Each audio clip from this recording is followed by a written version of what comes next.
pun berakhir.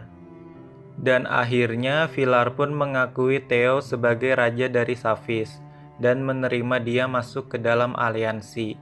Akan tetapi karena itu pula si Luka harus kembali menjadi penyihir Lord Artuk, yaitu Villar, karena kontrak yang seharusnya terjadi sebelum dia memilih berkontrak dengan Theo. Tapi ternyata Theo tidak bisa terima karena harus memberikan si Luka.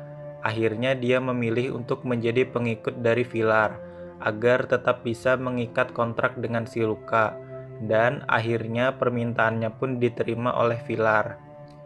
Lalu akhirnya Theo pun memberikan posisinya sebagai penguasa Saphis kepada Lasik, dan dia pun menerimanya. Akan tetapi Lasik berjanji kepada Theo kalau dia akan mengembalikan pangkat itu kepada Theo suatu saat nanti. Dan ternyata di sini si Luka mulai merasakan benih-benih cinta kepada Theo karena pengorbanan yang dilakukan Theo kepada dirinya. Dan besoknya Theo dan si Luka serta para pengikutnya yaitu Priscilia dan Arpin pun pergi ke kediaman Villar. Lalu mereka diberitahu untuk menyambut seorang tamu istimewa Villar dari kerajaan tetangga yaitu Milza yang akan datang. Dan besok harinya Theo dan si Luka ditugaskan Villar untuk pergi ke tempat sekutunya di hutan kegelapan abadi dikarenakan Ratu Serigala hilang dan tidak bisa dihubungi.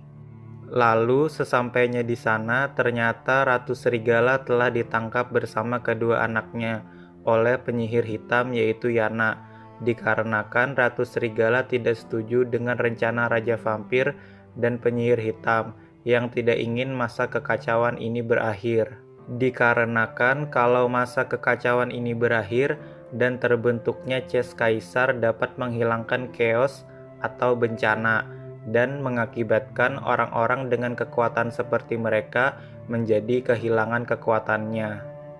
Dan akhirnya singkat cerita Theo dan si Luka pun berhasil menyelamatkan anak dari Ratu Serigala. Akan tetapi Ratu Serigala mati dikarenakan serangan penyihir hitam. Dan dikarenakan Raja Vampir telah meninggalkan kastilnya, Theo pun diberi tugas oleh Villar untuk menjadi penguasa hutan kegelapan. Dan beberapa hari kemudian Villar bersama para Lord pengikutnya melakukan penyerangan ke beberapa wilayah dari Lord Federasi. Dan Milza meminta melakukan serangan seorang diri ke salah satu Lord dengan cara memusnahkannya. Dan Theo juga melakukan serangan ke salah satu Lord Federasi, akan tetapi dia menggunakan cara negatif